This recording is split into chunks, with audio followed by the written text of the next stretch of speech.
ამ წუთებში სუსის შენობაში თავდაცვის ყოფილ მინისტრს ბრალს უკითხავენ. ბაჩუ ახალაიას გამოძიება 4 ოქტომბრის მთავარ ორგანიზატორად ასახელებს. ოღონდ სუსის ხელში არა მტკიცებულებები, არამედ ამ მონაწერია Wi-Fi-ის მოდემიდან და ინტერნეტ აპლიკაციიდან. ახალაია 4 ოქტომბრის საქმეზე უკვე დაკავებულ მსოფლიო ბანკთან, ყოფილ მთავარ პროკურორთან, 2 პოლიტიკოსთან და 1 პოლკოვნიკთან ხშირი კონტაქტის გამო დააკავეს. ოღონდ რა შინაარსის სატელეფონო საუბარი შედგა მათ შორის არ იციან. ორგანიზატორობა არის კონკრეტული პირის მხრიდან ხელმძღვანელობა, ორგანიზაციული ჯგუფის შექმნა და კონკრეტული დავალებების მიცემა, ხო?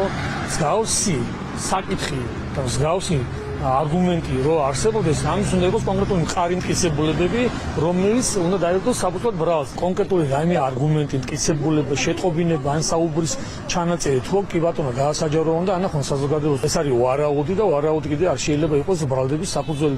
თავდაცვის ყოფილი მინისტრის სახლში სუსის შეიარაღებული სპეცრაზმი გუშინ 4 საათისთვის შეიჭრა. იარაღისა და სროლის მუხარით სახლში მყოფ ყველა პირს მობილური ჩამოართვეს. სიძის კომპიუტერი წაიღეს, სადაც რაღაცა სპეციალური კომპიუტერია, რაღაც მუსიკების ესე წაიღეს. ჩვენ არ გვაქვს კომპიუტერები. წაიღეს ყველას ტელეფონი აბსოლუტურად. 13 წლის გესოს. კი, ყველას წაიღეს. წაიღეს Wi-Fi-ის მოდემი. წაიღეს ესე იგი მე მაქვს ძალიან დიდი კოლექცია ბავშვობიდან მოყოლებული დისკებზე მაქვს ფილმები, ძველი ყველა ფილმი მაქვს.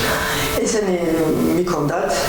წაიღეს ჩემი ბლოკნოტები, სადაც რაღაცა რეცეპტები და რაღაცა პირადი ჩანაწერები მაქვს ესეთი რა, ანუ რაღაცა თავის მოვული საშუალება რაღაცა. სისხლი. აი ეს წაიღეს. ირკვევა რომ ჩხრეკა თავდაცვის ყოფილი მინისტრის სახლში ისე დაიწყეს რომ არ იცოდნენ რა უნდა წაიღოთ სახლიდან. ხელბორკილები ჯერ ანი ნადარეიშვილს დაადეს და დაკითხვაზე წაიყვანეს. მოგვიანებით კი ბაჩუ ახალაიას. მითხრეს რომ ესე იგი ჯგუფური ძალადობის მუხლით, პირველი ნაწილით, ანუ რომ ვკითხე რასთან დაკავშირებით ვიზე ვიძალადე რომ ჯგუფთან ერთად, ესე მითხრეს რომ თავრობის მიმართ ძალადობის მუხლით ხარ დაკავ. მეტი არაფერი არ მითხრეს. ის რაც გუშინ ბრიფინგზე მოისმინა საქართველოს, ეს იყო სრული ბოდვა და აი ეს გადაუდებელი შემოვარდნა სახში ჯერ დაკითხვაზე დაბარება და მე ნახევარ საათში შემოვარდნა, აი ესეც არ ქონდათ დაგეგმილი, იმიტომ რომ ისე დაბნეულები იყვნენ. დინარაძის სამართლის მიხედვით ახალაია დააკავეს და დანაშაულის ორგანიზატორად გამოაცხადებს მხოლოდ ზარების და მიმოწერის რაოდენობის გამო. ეს საქმე რომ შეკერილია ნადარეიშვილისთვის იმით დასტურდება რომ სუსის გამომძიებლებმა ბაჩუ ახალაიას ნომერიც კი არ იცოდნენ. ბაჩო რომ დაიბარეს მაშინ აი ხმის ჩანაწერის ნიმუშზე მე დამირეკეს, მე Facebook-ზეც დავდეეგ რომ დამირეკეს მე და დაიბარეს ბაჩო და მე მაშინ ვუთხარი რომ მე რატომ ირეკავთ თუ ბაჩოს იბარებთ და ბაჩოს ტელეფონი არ ვიცითო. ბაჩოს ტელეფონიც არ აქვს დადგენილი. და ნუ აი ხა როგორი ბოდოა და საერთოდ სახში ვინ ცხოვრობდით ისიც არ აქვს დადგენილი, იმიტომ რომ კესო ჩემი შვილი ეგონათ გუშინ. ანუ მარიშკას შვილი ეგონათ და ეხა ნუ წარმოიდგინეთ სახელმწიფო უსაფრთხოების სამსახურზე არის ლაპარაკი. აი ესეთ ბოდოში ვართ. ან ბაჩოს ტელეფონით ესე ამტკიცებენ რომ გზა არ არის განხორციელდა 353 და ბაჩოს ტელეფონი დადგენილი არ აქვს. არა აქვს.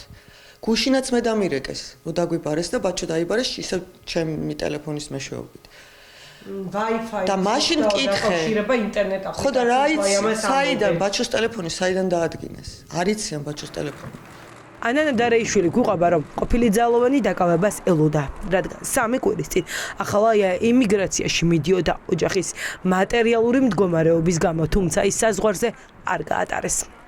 ბაჩო აპირებდა უკან გაბრუნებას რამდენიმე კვირის წინ ისევ პოლონეთში, იმიტომ რომ ჩვენ იქ ემიგრაციაში ვიყავით წასული როგორც ყველა ემიგრანტი.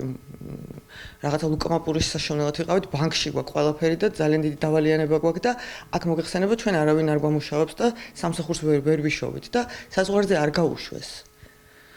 გამოაბრუნეს საზღვრიდან და როდის იყო ეს? დაახლოებით 3 კვირის წინ ალბათ დაახლოებით ესე. და მიზეზად რა? ამიტომ ვიცოდით ხო ეხა ნუ მიზეზად რა? სულელი უნდა იყო რომ ვერ მიხვდე. არაფერი არ უთხრეს მიზეზად. საერთოდ არაფერი. არანაირი განმარტება. დაადასტურდა, რომ 4 ოქტომბრიდან ამ დრომდე ახალაია განსაკუთრებული კონტროლის ქვეშ ყავდა თაყვანილი. ანი ნადარეიშვილი ამბობს, რომ საპროტესტო აქციის დღეს მის სახლთან გამომძიებლებს მორიგეობა ჰქონდათ დაწესებული. არსებობს ეჭვი, რომ სავარაუდოდ ინტერნეტ კომუნიკაციის ამბავიც დადგმულია. 4 ოქტომბერს ადამიანები დააკავეს, ქვევით ხალხი დააკავეს, ვინც კი ვინმე გამოძრავდა ადამიანი დააკავეს და ეს ოფიციალურად შეგიძლიათ გამოითხოვოთ. ანუ იქ იდგნენ. 4-ში დააკავეს ადამიანები, ვიღაცები დააკავეს ადამიანები და ეკითხებოდნენ ბაჩო ახალაიასთან ხო არ ახლა ბაჩო ახალაიას ხო არა დააკავეს. 3 დღე ყავდათ ადამიანები დააკავებული. ანუ იმ ჩემს სახლთან იმყოფებოდნენ თვითონ. და მე რა ვიცი რომ ჩემი IP არ გატეხეს და თვითონ არ რეკავდნენ. მე-10 კლასელი ბავშვი გატეხავს და რა პრობლემაა თუ ისა ჩანაწერი დადგეს და გააყალბეს IP-ს ვერ გატეხავდნენ და ვერ დაიწყებდნენ რეკვას. მით უმეტესო დიდი ხანია ამ ნარატივს ავითარებდნენ, რომ ორგანიზატორი ბაჩუა. ხელბორკილები გუშინ სუში ანი ნადარეიშვილსაც დაადეს, თუმცა მალევე გამოუშვეს. გამოკითხვაზე ორჯერ წაიყვანეს ზვიად გაგუაც, რომელზეც ფსიქოლოგიურ ზეწოლას ახდენდნენ. წაუყვანიათ და იქ სუში დაკითხვაზე წაიყვანეს და იქ უთხრეს რომ მიეციო ბაჩოს წინააღმდეგ ჩვენებაო, დაადასტურეო რომ ქონდა კონტაქტიო და იყო ორგანიზატორიო და ანის გამოუშვებთო. თუ არა და ორივე დაჭერილიაო და ხედავთო და ბავშვებიო ესეო დარჩებიან დედმამის გარეშე. ფსიქოლოგიურ ზეწოლას ახდენდნენ არა მხოლოდ ბაჩოზე, რომ თქვენ გადაერჩინეთ მათი შეფასებით, ასევე გავაკეთეთ. მუქარისა და შანტაჟის ფაქტი დაადასტურა თავად სუსმაც, როდესაც თქვეს, რომ ახალაიას დუმილი მეუღლესთან დაკავშირებულ კითხვაზე მის დანაშაულში მონაწილეობას არ გამორიცხავს. ეს ყველაფერთან ერთად სამართლებრივი აბსურდიცაა.